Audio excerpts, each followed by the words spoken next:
All right, welcome into the Illini Inquirer Podcast. I guess we can call this an emergency podcast, as Illinois at about 5:02 or 5:30, was it, Joey? Yeah. Announced dual press releases that Illinois has extended Bret Bielema 2 years. He's now on a 6-year deal, takes him through 2030-31, and Brad Underwood gets a 3-year extension that gives him a deal through 2030-31. You saw Josh Whitman today. He did not give you a heads up, Joey Wagner, about this, but it is not a coincidence. He never does anything just by coincidence. So what do you think? What was your reaction to both of these getting announced at the exact same time?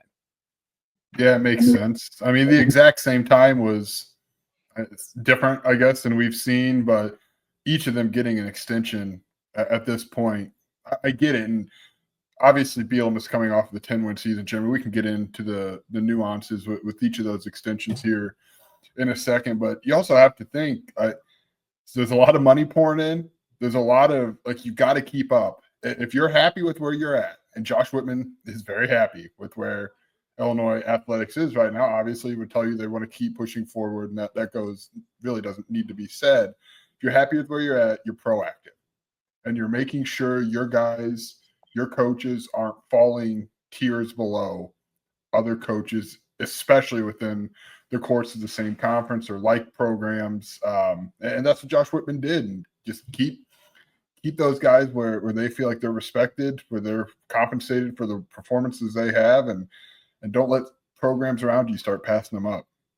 You can't be cheap when you're successful, right? You have to keep investing, make sure you don't lose any momentum by losing one of these coaches. And I didn't think they were going to lose either of these guys, but this just gives you long-term stability. We will get into the details of this that I think say something about where this is going, but Illinois has one of the best duos of football and basketball coaches in the Big Ten. And you could throw women's basketball in there as well. And Shauna Green just got an extension by 2 years after leading the Illini to a second NCAA tournament in 3 years. But I was asked this in the mailbag: where do Underwood and Bielema rank among the coaching duos in the Big Ten with football and basketball? And the only one that I felt, Joey, was, yes, arguably probably ahead of them is Oregon, with Dan Lanning, who just won the Big Ten title, just had an undefeated season until they got to the college football playoff. And then Dana Altman, who's had more long-term success than Brad Underwood. Right now, I think Illinois could be ahead of Oregon in the Big Ten, but it's pretty close. But, yeah, that's the only one, because Jake Dewar brings down Ryan Day. Sharon Moore's still really unproven. Dusty May's been in here 1 year. Penn State basketball program is not good. Greg Gard's a heck of a coach, but Luke Fickell, I don't know. I can't put them ahead because Luke Fickell hasn't had success yet. Obviously, Kirk Ferentz is a great coach, but Ben McCollum is a new coach. So just going down the list, I don't see it. Indiana, we still got Steve DeVries. There's so many new coaches on that side of it. So Illinois feels like it has a top duo in the Big Ten, and Whitman made sure he's going to keep him for a while. Yeah, maybe USC could have an argument to be in there, but the performance hasn't been where Illinois. I guess I like the makeup of the two coaches at USC, but the performance hasn't matched what Illinois has done.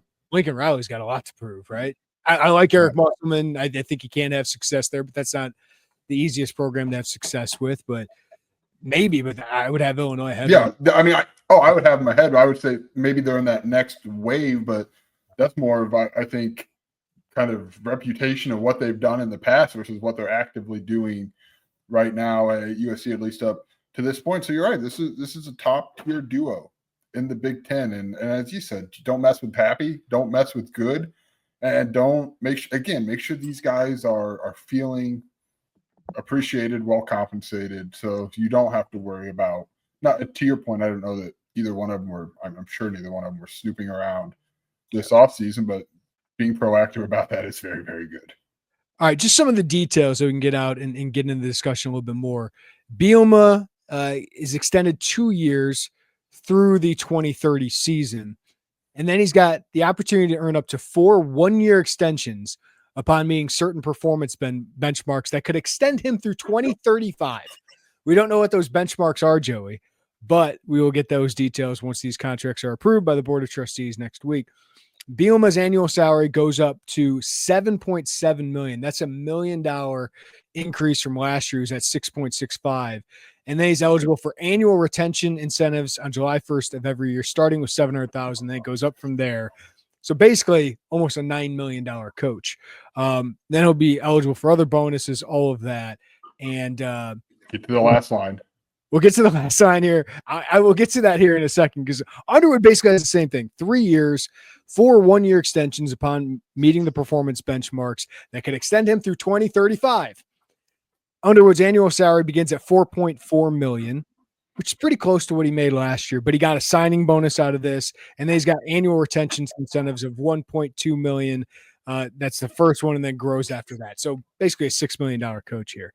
But both of the press releases say the contract comes with meaningful protections for the university against departure to pursue other coaching opportunities. That means huge buyouts, which both of these coaches already had, Joey. But I would imagine they become even more prohibitive here. I think it would have cost $30 million for a Big Ten program to buy out Bielema. Underwood was like 20. A Big Ten program couldn't get Bielema. Yeah. He had that. Yeah, you're right. He did have that added to. That's what I'm really curious about. Is does that particular clause I don't know that it's going to ultimately matter, but that is the clause I'm looking for. I'm sure the buyout's going to be massive, but does that clause remain in this extension? Was that 2 years ago or a year ago? It was after 22, I believe. Yeah, because you were worried about Iowa. Nebraska was coming around. So Rule, did he start in 2023? Yeah. So that was after the 2022 season. They added that stipulation after that extension that a Big Ten team could not hire him, basically. But Underwood's huge buyout in the Big Ten, and his was like $10 million, I believe, for other schools. Bielema's was like $15 million for other schools. That is significantly prohibitive. I would imagine that goes up, Joey. So at the end of the day, my takeaway from this, I think both of these coaches retire at Illinois. Unless they just go downhill, don't have success, the success follows off. If they have success, I think it is more than likely with these kind of extensions, these kind of investments, that these coaches have a good chance at 55 years old for Bielema, 61 years old for Underwood. I think there's a good chance they're here for 6, 7, 8 plus 10 plus years. I mean, through 2035 with these deals, that's 10 plus years. I still think they can see the end of that, get extensions, obviously can happen after that. But I think more than likely, I would bet these coaches retire at Illinois. Yeah, especially with, as you mentioned, the age relative to coaching longevity, coaching tenure. You know, it's interesting if you zoom out a little bit at these two, Jeremy. Obviously, they took you don't take over a program from a fired coach because things are going swimmingly, right? So these were both kind of, for Bret, it was definitely a legacy job to fix Illinois football, and we will see what that 2026 season looks like. But so far, looks pretty fixed. It looks like there's stable ground. Obviously, they're expecting a big year this year. They're coming off of a big year. You know, the 2022 happened. And Brad brought Illinois basketball back. Now, obviously, both of these coaches have bigger postseason goals and pushes that they want to make. But Josh Whitman, these coaches are invested in seeing through that legacy opportunity, right? That's what this is. It's to your point. They can both, in all likelihood, will retire at Illinois. And that would mean things went pretty well. If your coach doesn't get fired, things are going pretty well. Guys, summer is not that far away. So make this your best season yet with nutritious 2-minute meals from Factor. Eating well has never been this easy. All you have to do, just heat up and enjoy, giving you more time to do what you want. Get outside instead of prepping and cooking indoors. Use Factor meals because they arrive fresh and ready to eat, perfect for any active lifestyle. And with 45 weekly menu options, you can pick gourmet meals that fit your goals. Choose from Calorie Smart, Keto, or my favorite, Protein Plus, and many more options. Factor powers your day with satisfying breakfasts, on-the-go lunches, premium dinners, and guilt-free snacks and desserts. It's easy to savor more this spring. Factor meals pack in the flavor with none of the fuss. So get started today at factormeals.com/Illini50off and use code Illini50off. That's Illini50off to get 50% off plus free shipping on your first box. That's code Illini50off at factormeals.com/Illini50off for 50% off plus free shipping. Yeah, and I've always thought for Bielema, this was a legacy job, right? After the failure at Arkansas, obviously he didn't think he got a long enough run there, and Arkansas struggled to get back, and they're still struggling to get back. But Wisconsin, I think he wanted to do it somewhere else on his own, outside of the shadow of Barry Alvarez. He knows what he's got here, both in his AD, his home state, and what he could be to resuscitate Illinois, not only into a competent Big Ten program, but potentially a very good one.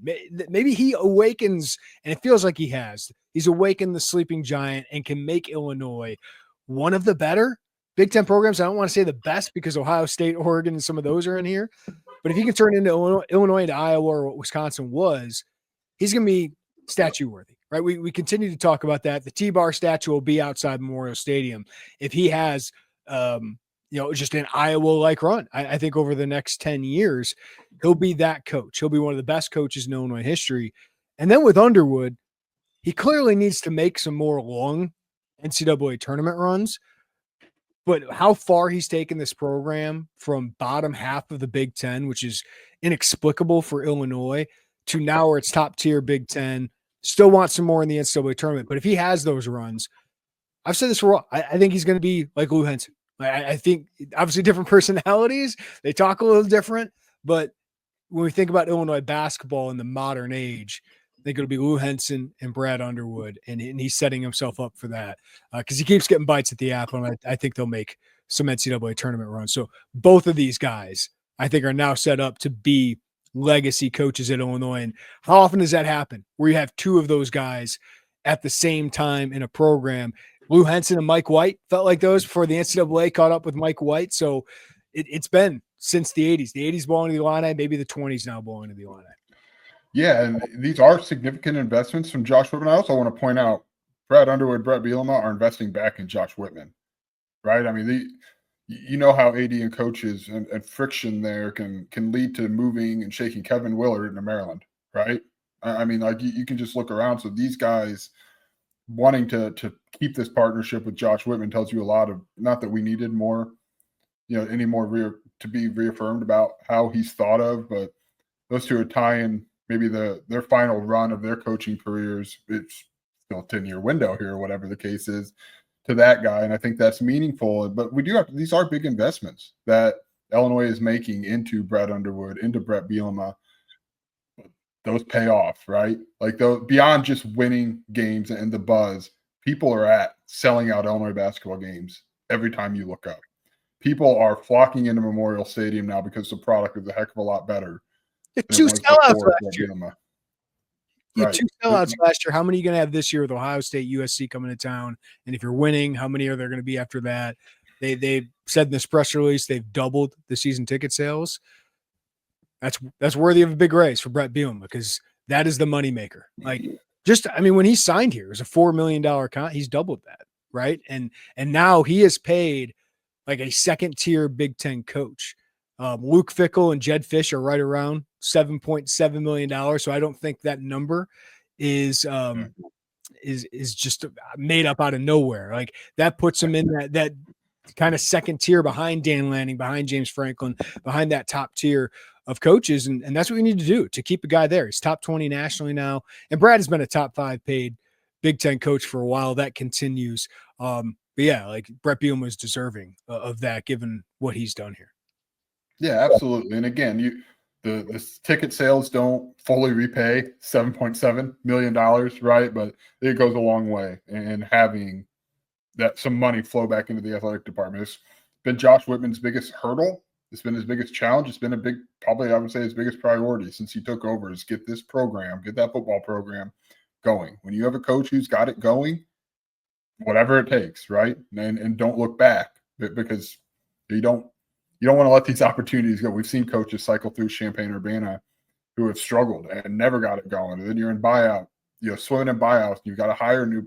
You don't want to deal with that if you don't have to deal with that. You've got a coach who, one, you don't have to deal with that, and two, he's winning some football games and has the perception. That's really so much of it, right? We're focusing on Bret Bielema.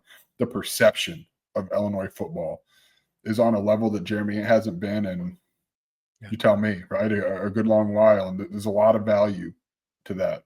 Yeah, and I don't want to overlook Barry Lunny's now a 7-figure offensive coordinator. He signed a 3-year deal. Now, if he gets a head coaching job offer next year, I think he'll be gone. But Aaron Henry has signed a 3-year contract extension. So there's just stability in the most important coaching positions in this athletic department. For me, that'd be the head coaches of those 3 sports we just talked about, and then the offensive and defensive coordinator of the football program. Those are really important. Or obviously, Orlando Antigua just started a 3-year deal. So, yeah, it is huge, and it's just kind of another moment to reflect on how far Illinois has come in the 9 years that Josh Whitman was athletic director. I mean, think of the mess he took over when Bill Cubit and John Gross were the head coaches. You had missed 3 straight NCAA tournaments. You were 4-20 in the Big Ten over the last 3 years. I think it was 6-26 after Cubit's year. It was just terrible. Like, they were one of the bottom programs in the Big Ten, along with Rutgers. And now, like we said, like, it feels like it's one of the healthiest athletic departments in the Big Ten, and it feels like you have the best athletic director in the Big Ten. Yeah, actually, people. I know you talk to people. I've talked to people, and that there's a perception of Josh Whitman nationally, just about how good he is, and it's no secret coaches want to line up and stay with him when they're with that. And I think, I don't want to look 10 years down the line, Jeremy, but these programs, when there's always coaches change, right? And at some point, Bret Underwood will retire, Bret Bielema retire. We think at Illinois, as we're looking at this right now, your pitch to the next guy in 10 years and 15 years, however long that window is a heck of a lot better because the 2 guys you just announced contract extensions for today. And that's not for nothing either. I mean, Illinois wasn't really a glowing place to come sign up to work when Bret Bielema got hired, right? I mean, granted, it's a Big Ten job, and Big Ten jobs are attractive on their own, but it was a tough place to win. People hadn't won. And now you see someone come in here, and when that time comes way down the line to look for the next guy, Bret Bielema has shown you can win here. Bret Underwood has shown what Illinois basketball has been, what it can be in terms of the passion, in terms of the ability to win and raise money and do all of these things that are important in 2025. You're in a heck of a lot better spot whenever that time comes, however long it may be, because that guy is on the sidelines at State Farm Center. So, we say all this, Jeremy, and you and I both know. Someone in the comments, someone can say, "Wow, he's got to win more tournament games." Yeah. You know who would tell you that? Probably Brad, right? I mean, they obviously, like, that's not, no one's just saying, well, it's all good and whatever. Like, things are good. Things can always be better. But I think you have to reward when they're good right now. And they're good right now, and give him the resources, give him the comfort, the space to then take it to that next phase, and keeps giving him those opportunities. So I want to get ahead of that, because you know how it goes, right? Yeah, it's always a comment. It's the 5 or 10% that just are unhappy at all times. And I get it. Like, yes, you want to take it to the next level. I think next year has the chance to be better because of the age they have, but also the returners that they have. But you also can't afford to restart, right? Unless there's, like, I don't know, Dan Hurley's like, I want to go to Illinois, which isn't happening, right? Like Brad Underwood's a top 20 coach, I think, in the country, top 25, whatever you want to say. He's paid like a top 20, 25 coach. And he's one of the best coaches in the Big Ten. So he is paid accordingly. I was just thinking of this. Brad Underwood's now coached 8 years at Illinois. After next year, he matches Bruce Weber for longevity. That's kind of crazy for me to think of. And he will be, in 2 years, the longest tenured Illinois basketball coach since Lou Henson was here all those years. And then Bret Bielema, if he goes through the end of this deal without the 1-year extension, just as 6 years, which I think will happen, the last coach to coach 10 plus years for Illinois football. I won't even ask you the name, Joey. Do you want to know how long ago this was? Give a guess. What year we're talking about here? I do want to know how long ago. I don't want to guess. So just tell me, because I know it's really long ago. Ray Elliott in 1959 was the last coach to coach 10 plus years for Illinois football, right? Like, Zook went for 7 years. Turner went for 7 years. Makovic had success, was here for 4 years. Mike White was here for 8 years. A lot of 2 to 5 year guys in all of that. So Ray Elliott was the last one to go 10 plus years. So you're going to have two of the longest tenured coaches in Illinois in each respective sport. It's pretty amazing. It is, and they're performing at a level that's pretty high right now. And it just gets back to our initial discussion about the top duos in the Big Ten. When you were saying that, I wanted to zoom out a little bit further, but nationally. Sorry to interrupt, but I want to get this point in. Please. The other part is it's not just success, but you're also not letting them go elsewhere. You're not letting. I mean, Lon Kruger was going to go to the NBA, but Bill Self was probably going to go to Kansas. But like, you still don't let them leave, right? Like, there's enough there. There's not a question about money and whether they're going to get paid, and there's not a question about the athletic director, right? So, sorry to interrupt, Joey, but I just wanted to get that point in too. No, that's a great point, and I think relative to age, what you got to look at, like, who was going to hire.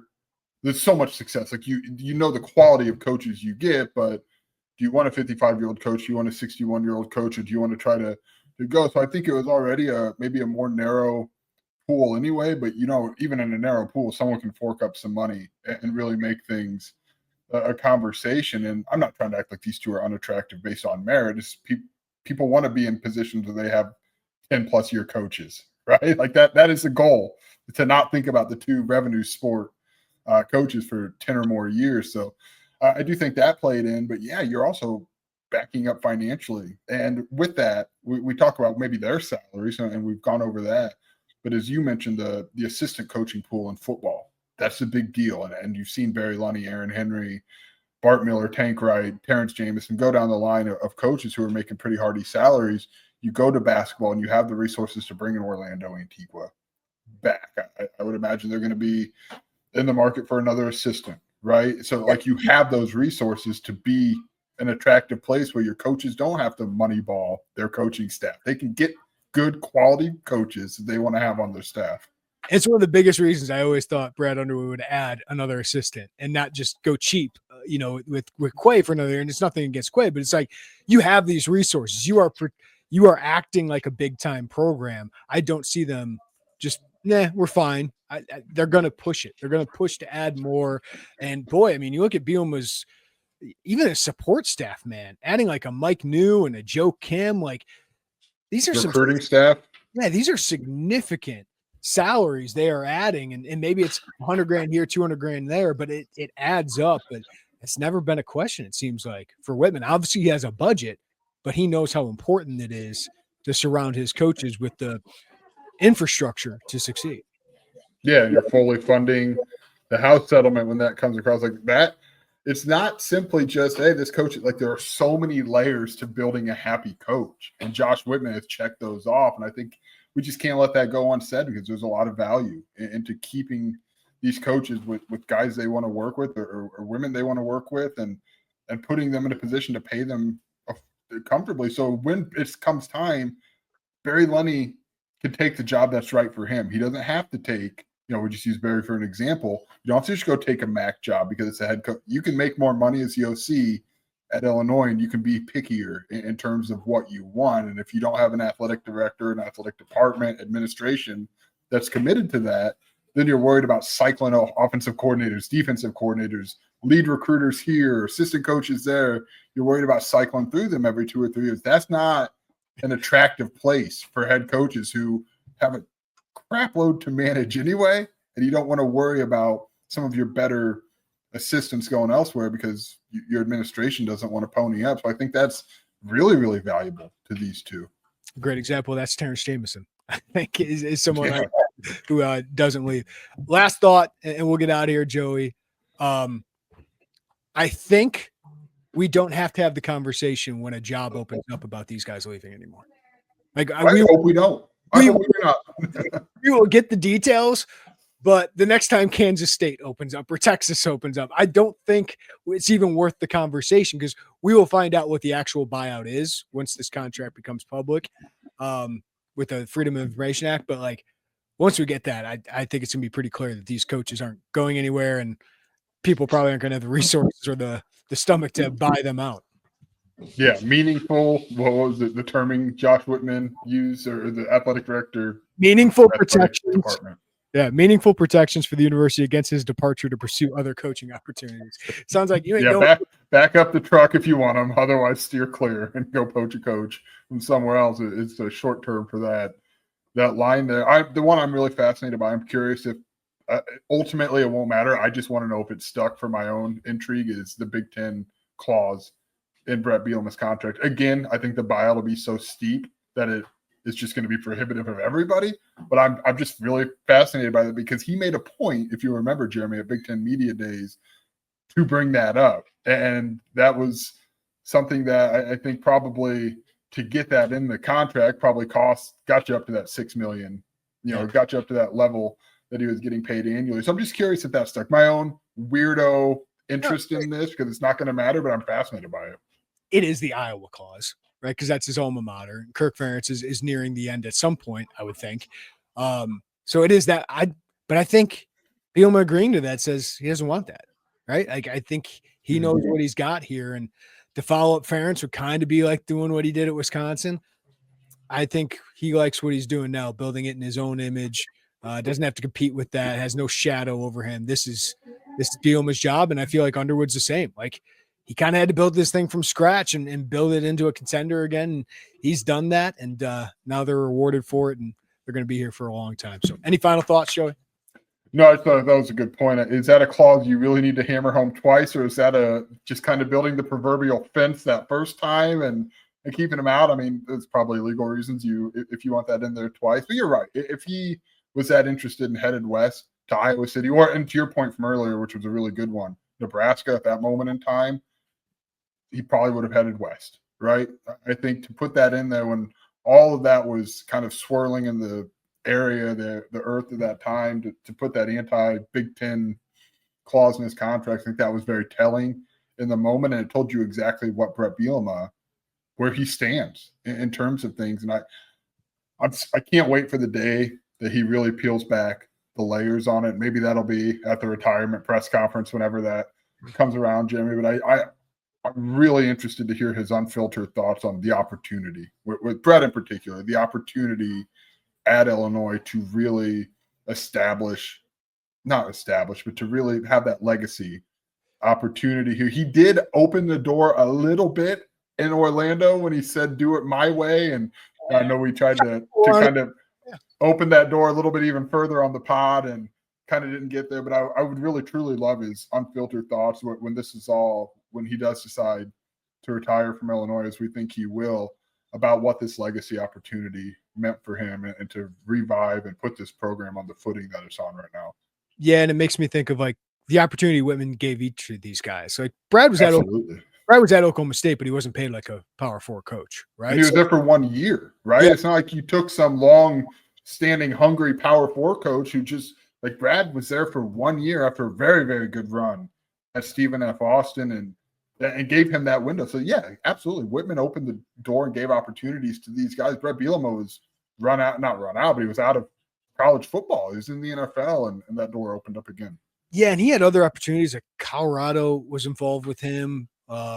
This is way back, a couple coaches ago for them, but there was other schools that looked into him. But to get the opportunity after being out of college football for 3 years to run a Big Ten program when Lance Leipold felt like a layup kind of double to sound kind of higher, like he went with Bielema, and Bielema kind of sold him on it, and boy, it's worked out, and Bielema's made the most of that opportunity and kind of repaid Josh Whitman for that. So big day for Illinois to extend those. Obviously, they've probably been in the works for a while here, but I think Whitman was sending a statement with both of them coming out at the same time. So we're going to catch up with him next month for his media roundtable. Can't wait to hear more from him on that.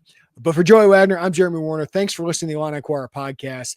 Give us a follow wherever you get your podcast. Follow us on YouTube. Hit that like button. Subscribe to us. Hit the notifications bell. Everybody have a great day. Take care of each other. We'll talk to you next time on the Illini Inquirer Podcast.